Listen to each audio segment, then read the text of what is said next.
Alright, yesterday we made a video on Bungie removing the core game mechanics for farming and stuff, and ranted about it a bit, but today is a good day. We're going to talk about the exotics that are getting changes. Some really good ones, some really cool ones. I'm very excited for these, so we're going to have some positive now.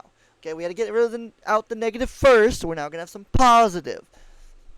Like I said, there's going to be a couple videos worth, since obviously there's a lot of stuff in the TWID, and some important parts to rage about and complain about, and some in there great. We're like this. We're going to get into this. So we're going to talk about these exotic weapons getting changed, because they're amazing.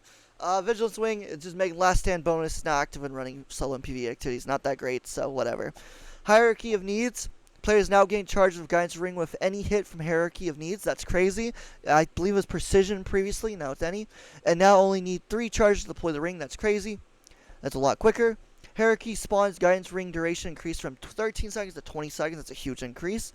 Hierarchy spawn Guidance Ring now rotates to face its owner. That's crazy. Before you'd put it out and it would do some weird things. Sometimes it'd be sideways and you had to face it. So now it is just stuck in front of you, I guess. I don't know if this means you can move back and forth like right and left or up and down or what, but personally, I think that'd be kind of cool is if it would actually attach to the bow and you could move it around and face anywhere. But it will at least face the way you're facing. So I don't know if you have to stand still in the same area or you can straight up just walk around the entire map with it active in front of you.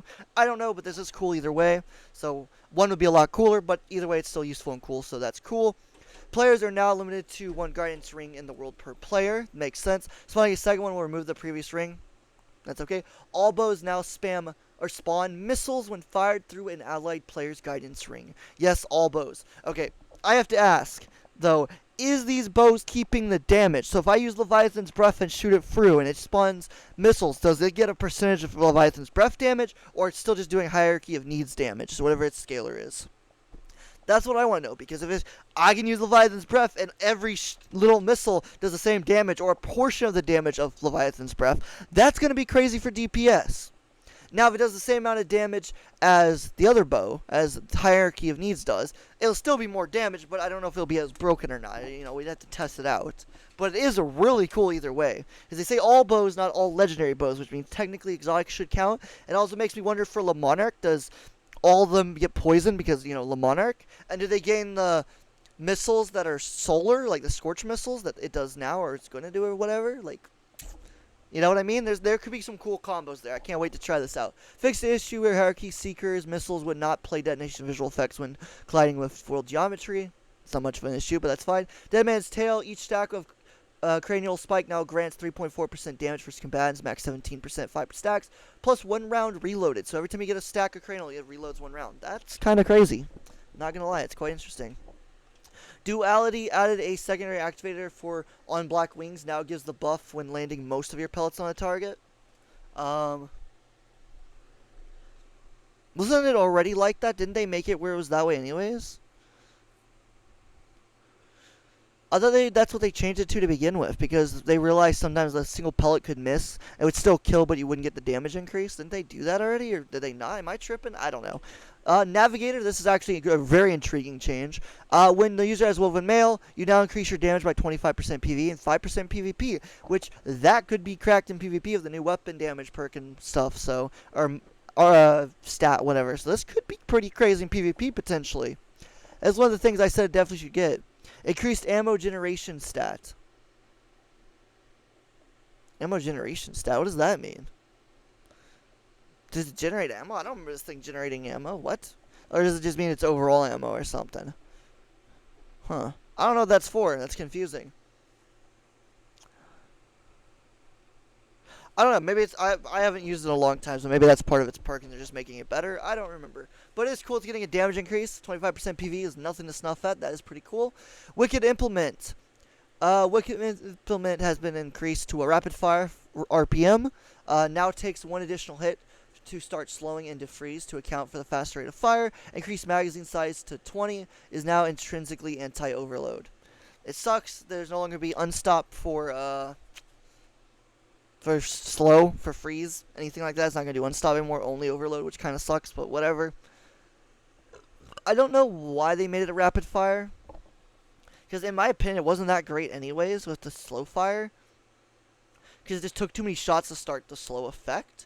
So now by making it rapid fire, it's going to increase it even one. Yeah, it'll be really quick though. So I don't know, maybe there'll be a play here, but it sucks in PvP. There's a few people that use it, but overall it's not that great. It's not horrible, but it's not great. Heart Shadow, increased ammo reserves. That's great because his ammo was so shit. Reduced cost heavy attack to 3 from 4. I guess that's cool, one less. I mean, personally, it's not that big of a difference, but it could help a little bit in the long run, I guess. Added defeats while shot in the dark is active, make you invisible once more. That's kind of cool. So this becomes an ad clearing sword instead of a damage sword, because honestly, there was kind of a damage build designed for it. So I guess they're just like, nah, let's just make a pure ad clear now. Does it get volatile? If it doesn't get volatile, it should have gotten volatile personally, but whatever. Word line 0, increased lunge distance of the heavy Tesseract attack by 3 meters. Remove the ability to chain 2 blink attacks back to back. Add a new effect. Defeating a target with Tesseract allows you to Tesseract again for a short duration. These extra blinks cost less ammo and consume less guard energy. That is actually really cool and really crazy. So as a whole, pretty nutty there. But at the same time, I don't think it's going to make it crazy. If they add like some sort of special arc effect to it, so make something unique like Volt Shot but special just to it, it might make it better, but even then, I don't know. Devil's Rune's about to get the craziest change ever. Devil's Rune is another exotic that has felt a bit one trick for a long time. We have reworked the weapon to remove its fire on release behavior, as well as making the beam mode more of a reward once it has been enabled. Removed fire on release behavior. Beam is now behind special reload, which we've asked for this forever. Thank you, Bungie. Kills with the weapon make fire sprites, and picking up a fire sprite enables the special reload. So basically, it's like the cryothesia, but you get a kill and you have the freeze thing, and this one you get a kill. I think though this fact to go pick up the fire sprite kind of sucks. I think it should have been if you get a kill, calls fire sprite, you reload it to get the laser beam mode, but then you can also pick up a fire sprite and make it like over more damage or something, or more stacks of scorch can be hit or something. I think that'd been better, but whatever. Beam now scorches on hit and ignites on kills. That's pretty cool. That's useful for ad clearing and stuff. Increased magazine size to 20. That's huge. Is now intrinsically anti-unstoppable. Should have always been. Makes sense. Tommy's matchbook is getting an interesting change. It's nothing crazy, but it is interesting. Added a burning screen effect while the player takes self-damage from ignition trigger. Other players who are taking self-damage from ignition trigger will now have a burning effect surrounding their model. Ignition trigger, the HUD buff now appears as a bar. While ignition trigger is active, the bar charges as you fire the weapon and drains when you don't. So long as the bar does some charge, ignition trigger will remain active. That's kind of cool. Heat sink, hip fire, self-damage decreased to 50% less damage than ADS self-damage, previously 33% less damage. Catalyst removed, improved health regen. Now final blows will, while ignition trigger is active, grant cure ×1 to the user. Scorch on hit is unchanged. So basically, every time you get a kill, it heals you ×1, which I think it's like 20 health or 30 health or something, right? So it gives you a small bump to health. If you kill a whole bunch of ads really quickly, you get a huge chunk. I don't know if this is going to be crazy or not. This is cool and interesting, but I don't know if it's going to be crazy just yet. We will see. Winter Bite. Reduced enhanced melee damage with ammo to +20% versus bosses, down from +50%. So basically, it's doing 50% more damage. Now it's going to do 20% more damage, but it can stack with the melee thing, so that still is really good in theory. This is to account for this now being able to receive melee damage bonuses from a variety of sources. Exactly. It is now intrinsically anti-overload, which makes sense because the stasis. I really wish they had just left it unstop or made it unstop, but whatever. Anti-champion changes. So these weapons are gaining anti-mods. So unstoppable for unstops will be Queen's Breaker, Salvation's Grip, and Dragon's Breath, which all makes sense. This is intrinsic now, so they should just proc if you shoot them and not waiting. So you'd have to wait for Dragon's Breath to cause the what's it called? Dragon's Breath to cause the ignition to cause it to unstop. Now it'll just unstop on direct hit. Salvation's Grip, same thing. You'd have to freeze it. Now if you just shoot it normally, it will insta-stagger them. Queen's Breaker, though, doesn't feel like it should be. I feel like Queen's Breaker doesn't have Jolt on one of the things. I feel like doesn't Jolt do Overload, not Unstop? So kind of dumb Queen's Breaker is Unstop. That should have been Overload, personally, but whatever, it's fine. Tractor Cannon is getting anti-overload. Darcy and Two-Tailed Fox as well. Two-Tailed Fox also should be unstopped because doesn't suppression deal with unstop, and it suppresses and it jolts. So it should have honestly, Two-Tailed Fox should be everything. It's got, if you have the catalyst, it's solar, void, and arc. The arc jolts, the void suppresses, and then the solar should scorch, which should be barrier. So I feel like Two-Tailed Fox should just do everything personally, but it's still nice. Conditional finality can be anti-overload or anti-unstop depending on which element is active. Again, they did that for conditional. It should have been that way for Two-Tailed Fox as well. They don't say anything's getting anti-barrier, but there's a lot already anti-barrier, so I guess I get it.